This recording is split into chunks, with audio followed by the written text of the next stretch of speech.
시온 찬양대 그리고 항상 귀한 찬양 감사합니다. 늘 수고하는 EDL 찬양단에게도 감사를 드립니다. 날씨가 엄청 더운데 건강 유의하시기를 바랍니다. 지난 2주일에 걸쳐서 금년도 표어에 등장하는 거룩한 옷에 대해서 살펴보았습니다.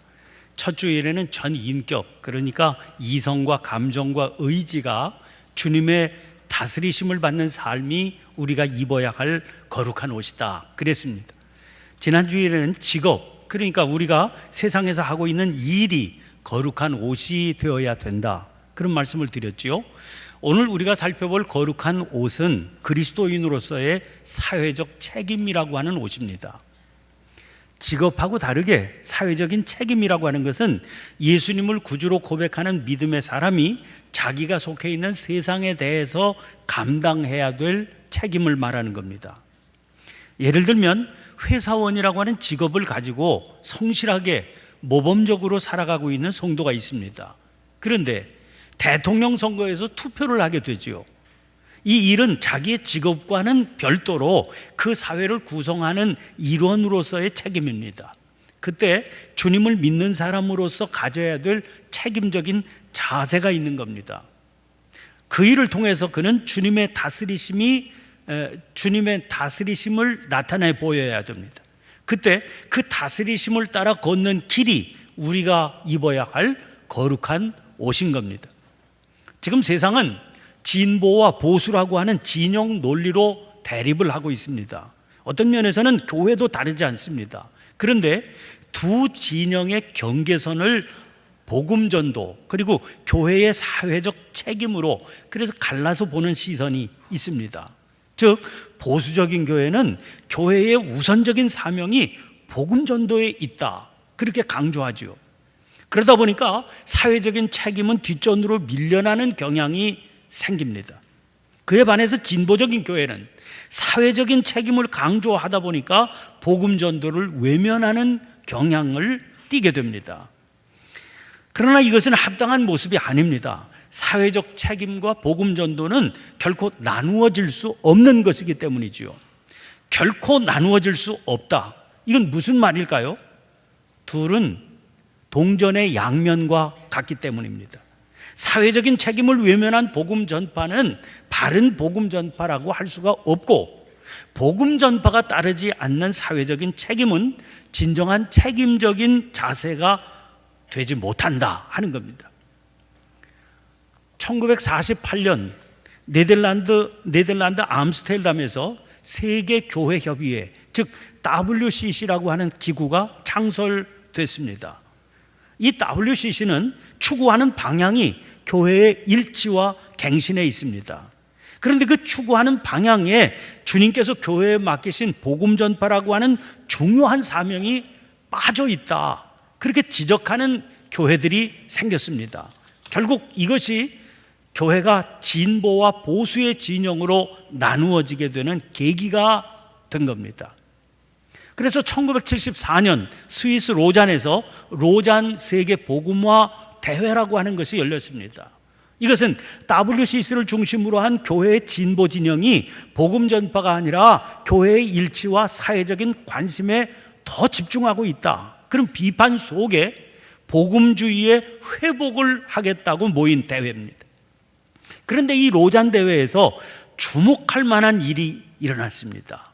그것은 복음 전도와 사회적인 책임이 동일한 가치를 지닌다, 그런 결론을 내리게 된 겁니다. 이 대회에서는 그동안 선교지에서 선교 실패가 일어난 게 어디에서 비롯된 것인지에 대해서 치열한 반성과 토론이 있었습니다. 저 남미에서 온 르네 파디아, 또 사무엘 에스코바 같은 이들이 자기들의 발제를 통해서 선교사들이 선교지 상황에는 전혀 관심을 두지 않고 일방적으로 복음을 선포하는 일만 진행한 게 선교 실패의 원인이다, 그렇게 진단했습니다. 이런 진단에 대해서 성경적인 시야를 제시한 사람이 영국의 학자 존 스토트라고 하는 분입니다. 그는 성경이 가르치는 선교의 바른 방향은 예수님이 이 세상에 오셔서 말씀을 전파하시고 가르치시고 병 고치시고 가난한 자를 도우셨던 것을 그대로 닮아가는 거다, 그렇게 봤습니다. 따라서 우리도 세상에 가서 예수님이 하신 것처럼 그대로 행동을 따라하는 게 진정한 선교라고 할 수 있다는 거지요. 특징적인 것은 이 대회에서 그가 주목했던 성경 본문입니다. 그동안 복음 전도를 위해서 보편적으로 주목하던 말씀은 마태복음 28장 19절 20절이었습니다. 그러므로 너희는 가서 모든 민족을 제자로 삼아 아버지와 아들과 성령의 이름으로 세례를 베풀고 내가 너희에게 분부한 모든 것을 가르쳐 지키게 하라. 볼지어다 내가 세상 끝날까지 너희와 항상 함께 있으리라 하시니라. 그런데 스토트는 그 말씀보다도 요한복음 17장 18절 말씀을 더 주목해야 된다, 그렇게 주장합니다. 아버지께서 나를 세상에 보내신 것 같이 나도 그들을 세상에 보내었고, 바로 이 말씀입니다. 이 말씀에 따라서 교회는 예수님께서 세상에서 행하셨던 모습을 그대로 따라 행해야 된다, 그런 주장을 한 겁니다. 사회적 책임이라는 거룩한 옷을 생각하면서 존 스토트가 주장하는 요한복음의 본문에서 주님의 메시지를 구하게 되었습니다. 이 요한복음 17장은 한 장 전체가 긴 설교에 이어지는 예수님의 기도입니다. 그래서 17장을 예수님의 고별 기도 이렇게 부르기도 합니다. 세상을 떠나시기 전에 드린 기도니 얼마나 심각하고 중요한 내용이겠습니까? 그런데 이 17장의 기도는 세 부분으로 나눌 수가 있습니다. 제일 먼저 1절부터 8절까지의 기도가 예수님 자신을 위한 기도입니다. 그리고 그 다음 9절부터 19절까지가 제자들을 위한 기도고, 마지막 20절부터 26절이 앞으로 이루어질 믿음의 공동체인 교회를 위한 기도입니다. 오늘 우리가 함께 읽은 본문 말씀은 그중 두 번째 기도의 후반부가 되는 거죠. 그런데 17장 전체를 읽으면서 퍼뜩 제일 눈에 띄는 단어가 있습니다. 세상이라고 하는 단어입니다. 그렇게 퍼뜩 눈에 띌 만큼 17장에서 자주 등장을 하거든요. 모두 17번이나 등장합니다. 그런데 17장 세 부분 가운데서 첫 번째 부분에 2번, 마지막 부분에 3번 등장하고 나머지가 12번인데 이 12번이 두 번째 부분에 아주 집중적으로 등장하고 있습니다. 14절 한 절에는 무려 한 절에 3번이나 등장하고, 2번 등장하는 절도 11절, 16절, 18절 3절이나 됩니다. 그러니까 이 부분에서 가장 강조되고 있는 핵심적인 단어가 세상이로구나 하는 것을 알 수 있죠. 그러면 이 세상은 성도와 어떤 관계가 있겠습니까? 제일 먼저 주목해 볼 말씀이 17장 4절입니다. 아버지께서 내게 하라고 주신 일을 내가 이루어 아버지를 이 세상에서 영화롭게 하였사오니, 하나님께서 이 세상에 예수님을 보내시면서 하라고 주신 일, 즉 맡기신 사명이 있었다는 겁니다. 주님은 그 사명을 이루어서 아버지를 이 세상에서 영화롭게 하였다, 그렇게 말씀하십니다. 그런데 그 아래 11절 보세요. 나는 세상에 더 있지 아니하오나 그들은 세상에 있사옵고 나는 아버지께로 가옵나니 거룩하신 아버지요 내게 주신 아버지의 이름으로 그들을 보존하사 우리와 같이 그들도 하나가 되게 하옵소서. 주님은 당신이 세상에 더 있지 아니하시리라 그러십니다. 그러나 제자들은 이 세상에 남게 됩니다. 세상에 남아서 할 일이 있기 때문이죠. 이제 본문 18절 말씀 보세요. 아버지께서 나를 세상에 보내신 것 같이 나도 그들을 세상에 보내었고, 아버지께서 예수님을 이 세상에 보내신 것이 맡기신 사명 때문 아닙니까? 그런데 주님은 그것처럼 나도 그들을 세상에 보내었다 그러십니다. 주님께서 제자들에게 맡기신 사명이 있다는 거지요. 이어지는 19절 말씀 보세요. 또 그들을 위하여 내가 나를 거룩하게 하오니 이는 그들도 진리로 거룩함을 얻게 하려 함이니이다. 주님의 기대는 제자들이 사명을 감당하는 일을 통해서 거룩해지는, 바로 그것이었다 하는 겁니다. 그러면 주님께서 맡기신 사명은 도대체 어떤 것일까요? 16절 말씀입니다. 내가 세상에 속하지 아니함 같이 그들도 세상에 속하지 아니하였사옵나이다. 주님은 세상에 들어와 사셨지만 세상에 속하지는 않으셨습니다. 14절 보세요. 내가 아버지의 말씀을 그들에게 주어 싸우매 세상이 그들을 미워하여 싸우니 이는 내가 세상에 속하지 아니함 같이 그들도 세상에 속하지 아니함으로 인함이니이다. 자, 세상에 계시면서 세상에 속하지 않으셨기 때문에 주님은 세상에 미움을 받게 됩니다. 그 결과가 십자가에 달리신 거지요. 주님은 이제 우리를 세상에 보내시면서 당신처럼 우리도 세상에 들어가 살면서도 세상에 속하지는 않아야 된다, 그러시는 겁니다. 그러면 세상에 속하지 않는다? 이게 뭘 말하는 거겠습니까? 세상에 발붙이고 살지만 우리를 움직이게 하는 것은 세상의 가치관이 아니어야 된다는 거예요. 세상은요, 세상의 가치관에 따라서 움직이고 흘러갑니다. 이 흐름은 거대한 물줄기와 같습니다. 그래서 세상에 있는 모든 것들을 자기의 뜻대로 휩쓸고 내려가는 겁니다.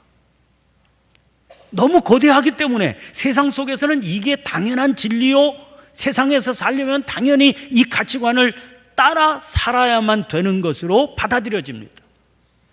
그런데 주님은 말씀하시는 거예요. 15절입니다. 내가 비옵는 것은 그들을 세상에서 데려가시기를 위함이 아니요 다만 악에 빠지지 않게 보존하시기를 위함이니이다. 세상 모든 것들이 그렇게 사는 것처럼 세상의 가치관에 휩쓸려 살아가는 것은 악에 빠지는 거라는 거예요. 그래서 세상에 속하지 말아야 된다, 그러시는 겁니다. 그러면 세상의 가치관을 따라 살지 않으려면 우리를 움직이는 것은 뭐가 되어야 되겠습니까?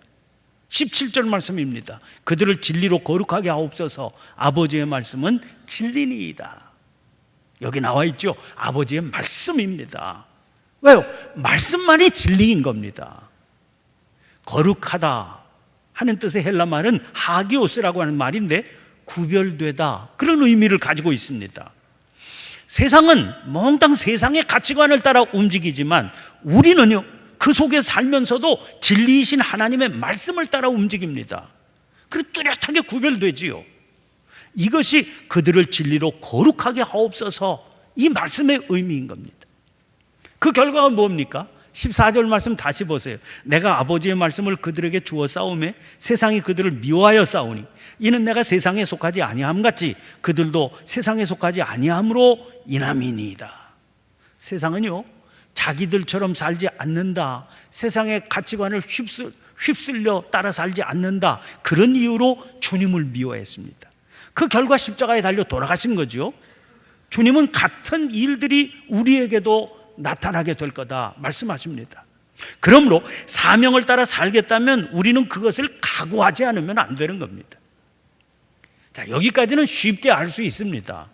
문제는 아주 구체적인 현실 속에서 하나님의 말씀인 진리를 따라 산다는 것이, 특별히 사회적인 책임을 감당하며 산다는 것이 어떤 것이냐, 구체적으로 거기에 있습니다. 아까 대통령 선거를 우리가 져야 할 사회적 책임의 한 예로 들었죠. 그런데 그게 투표에 참여해서 아무한테나 도장 찍기만 하면 된다, 그러면 책임을 다한 거다, 그건 아니지 않습니까? 어떤 사람이 하나님의 뜻에 합당한 후보일까? 그 후보를 잘 골라서 한 표를 던져야 되는 게 진정한 책임을 지는 자세지요. 그러면 누가 그런 후보입니까? 교회 다니는 사람입니까? 더구나 그 사람이 교회 장로니까 그를 찍어야 되는 겁니까? 우리는 그런 식으로 바람을 잡는 경우를 많이 보아왔습니다. 그리고 그 결과가 얼마나 참담한지를 경험하기도 했죠. 주님께 영광을 돌리기는커녕 주님의 영광을 가리게 되는 경우가 많지 않았습니까? 게다가 교회가 그런 식으로 나오게 되면 갖가지 문제가 야기됩니다. 자기의 정치적 야망 달성을 위해서 교회를 이용하는 사람이 나타나게 될 것은 물어볼 필요도 없습니다. 또 그런 마음을 가진 사람이 후보에서 정작 그 직에 오른다고 그래서 진리를 따라서 정치를 펼치겠습니까? 어림도 없는 일이지요. 또 다종교 사회인 우리나라는 종교 간의 다툼이 그런 일로 격렬해지게 될 겁니다. 이 사람 정말로 대통령이 되어야 될 뿐인데 그 사람이 기독교인이라고 하는 이유로 불교도들이 무조건 안 된다 그렇게 반대하면 어떻게 불교도들을 설득할 수 있겠습니까? 그리고 후보자들 가운데 기독교인이 없는 경우에는 누구를 찍어야 되는 겁니까? 그래서 우리에게는 아주 구체적인 기준이 필요한 겁니다. 말씀의 정신을 기반으로 한 기준이 필요한 겁니다. 그런 점에서 우리가 속한 감리교회는 아주 자랑스럽게 앞서 나가고 있는 교회입니다. 오늘 여러분들이 받으신 주보에 간지가 한 장 들어있죠. 그 간지를 보시면 사회신경 이런 제목이 인쇄되어 있습니다. 우리 감리교회는 1930년에 미국 감리교회에서 독립해서 조선감리교회라고 하는 이름으로 자치교회를 이루었습니다. 이때 자치교회를 시작하는 총회가 1930년 12월 달에 열렸는데 이 총회에서 두 가지 중요한 사안을 발표하게 됩니다. 하나는 우리 감리교회가 믿는 믿음의 내용을 정리해 놓은 신앙 고백인 감리교 교리적 선언이라고 하는 겁니다. 다른 하나가 참 감리교회적인 독특한 내용인데 그래서 중요한데 사회신경이라고 하는 것을 발표했습니다. 이 사회신경은 감리교회가 감리교도들이 세상 속에서 사회적인 책임을 다하기 위해 지켜야 될 내용들을 담아놓은 겁니다. 양면이 인쇄되어 있는데 그 중에서 괄호 안에 1930년 총회라고 쓰여 있는 사회신경을 한번 살펴보시기를 바랍니다. 1930년이면 일제의 통치가 절정에 달했을 때 아닙니까? 일본 사람들이 우리를 조센징이라고 부르면서 열등감을 조장하고 있었습니다. 그런데 일본 내용 보세요. 인종의 동등 권리와 동등 기회를 믿음 이렇게 되어 있습니다. 2번은 또 뭐라고 그랬습니까? 인종과 국적의 차별 철폐를 믿음입니다. 1930년대 당시의 분위기를 떠올려 보면 이게 얼마나 용기 있는 일이었는지를, 용기 있는 발언이었는지를 쉽게 알 수 있습니다. 이런 걸 공개적으로 발표하는 게 얼마나 용기가 필요한 일이었겠습니까? 이어지는 3번에서는 일부 일처주의의 신성함과 정종 문제에 있어서 남녀 간의 차별이 없음을 주장하고 있습니다. 그 당시 사회에서 웬만큼만 지위가 있고 조금의 재산만 있어도 첩을 한 둘쯤 두는 것은 이건 비난받을 일이 아닌 자연스럽던 시대입니다. 그러니까 남자가 바람을 피우는 거 문제라고 여겨지지도 않았던 시대입니다. 그것이 세상의 가치관이었거든요. 그런 시대에 그런 것은 하나님의 말씀이 아니다 그렇게 외친 겁니다. 이건 말로만 외친 게 아닙니다. 사회 신경, 그렇게 신경 아닙니까? 신경 그러면 떠오르는 게 사도신경이지요. 사도신경은 믿음의 고백을 담은 내용입니다. 우리가 그 사람이 그 교회가 이단이냐 아니냐 하는 것을 가를 때 뭘 갖고 갈라요? 사도신경을 그대로 받습니까? 안 받습니까? 그걸 가지고 가르는 겁니다. 그러니까 신경이라고 하는 것은 이 고백을 따르지 않으면 믿음의 사람이 아니라는 겁니다.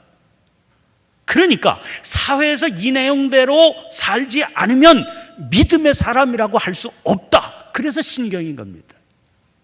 그래서 각 교회에서는 이 내용을 따라 살지 않는 사람들을 바로잡는 일들이 일어나기 시작했습니다. 예를 들면 그때까지 첩을 두고 살던 교인들이 있으면 당신 당장 그 생활을 청산해라, 정리해라 강하게 요구했던 거죠.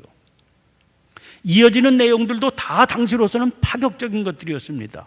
여자와 아동들의 지위에 관한 거, 인신매매에 반대하는 거, 주초와 아편 금지하는 거 등장하지요.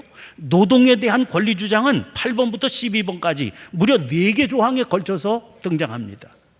오늘날에도 쟁점이 되고 있는 내용들이 그 시대에 이런 것이 믿음의 삶이다 그렇게 고백되고 있으니까 이거 얼마나 대단한 일입니까? 마지막 13번 조항은 불건전한 오락과 허례, 사치는 죄악이다 그렇게 규정하고 있습니다. 화투와 같은 노름의 폐해가 심각했지만 아무도 이걸 잘못이라고 지적하지 않았던 시대입니다. 그런데 감리교회는 그건 죄다 이렇게 규정한 겁니다. 그것뿐입니까? 허례와 사치도 죄악이라고 그랬습니다. 박정희 정부가 가정의례 준칙이라고 하는 것을 만들어서 허례와 사치를 강력하게 막아보겠다고 나선 게 1973년도의 일이었습니다. 그런데 우리 감리교회는 그보다 무려 43년 전에 이 문제를 믿음의 차원에서 다루고 있었던 겁니다.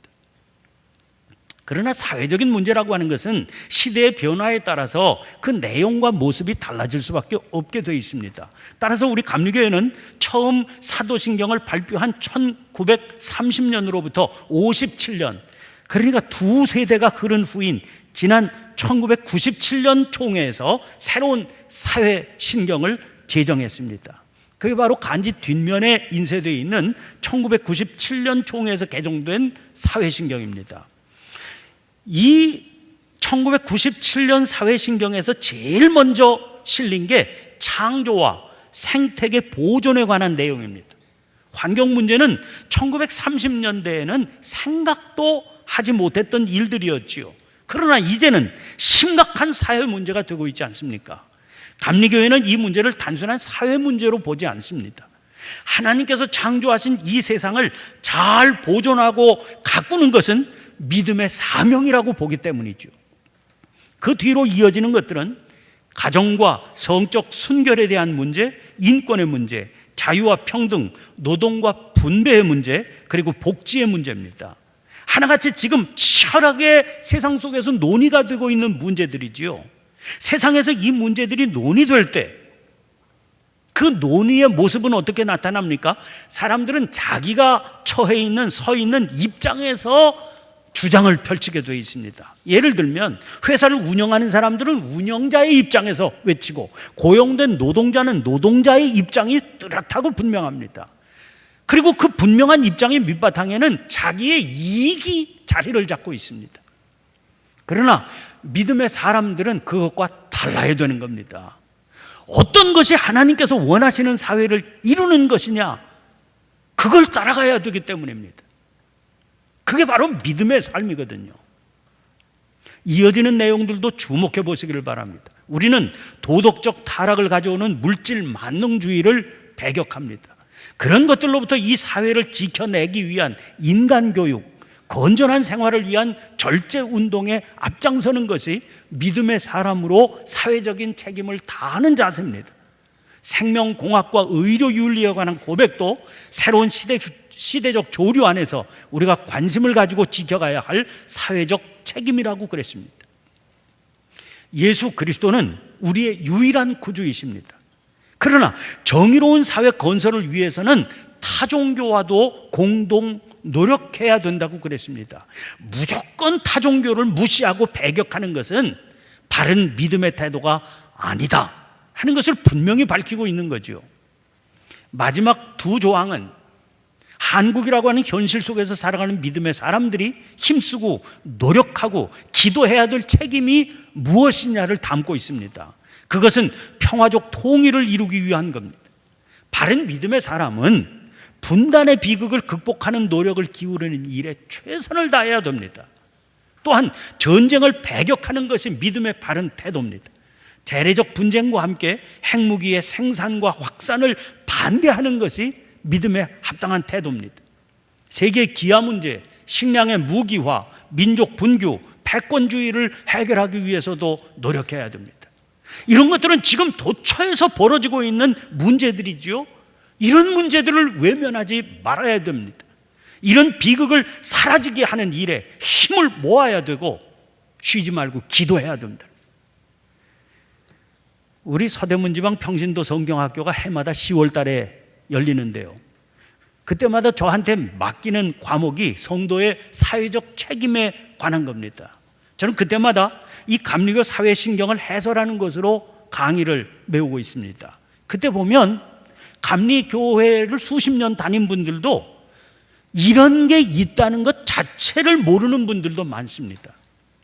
우리 교회에서 해마다 만들어서 배부하는 교회 수첩 맨 앞부분에 해마다 늘 교리적 선언과 함께 이 사회신경을 싣고 있어요.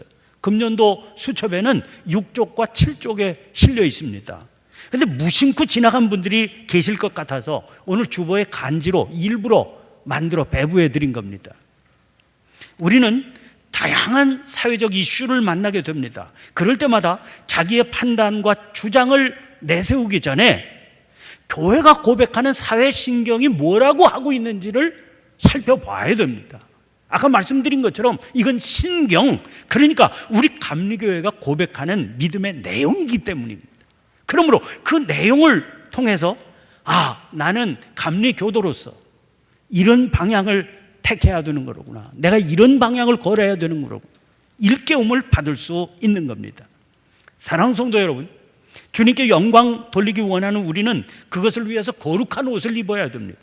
거룩한 옷은 주님의 다스리심을 받는 삶을 말합니다. 우리의 이성과 감정과 의지가 주님의 다스리심 가운데 있어야 됩니다. 직업을 통해서도 우리는 주님의 다스리심을 받아야 됩니다. 그와 함께 주님은 우리를 세상에 보내셔서 너희들은 그 세상에 속하지 않고 진리를 따라 사는 것으로 거룩함을 드러내라 명하십니다. 그러므로 날마다 세심히 살펴보시기를 바랍니다. 지금 우리의 삶이 주님을 따르며 주님의 다스리심을 받는 삶입니까? 아니면 세상을 따르는 삶입니까? 세상이 미워할 것을 각오하고 세상과 구별된 옷, 거룩한 옷을 입으시기를 바랍니다.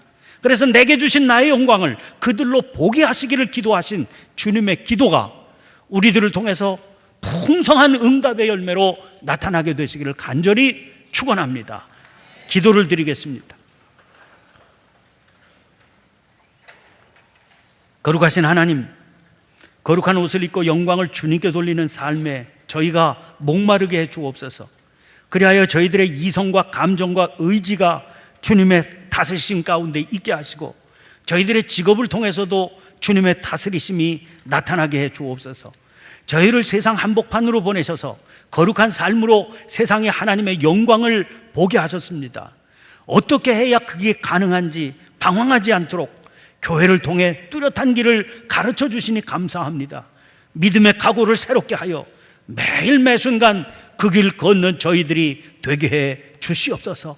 거룩한 옷을 입게 하셔서 주님의 영광을 드러내는 삶으로 인도해 주시는 예수님 이름으로 기도하옵나이다. 아멘.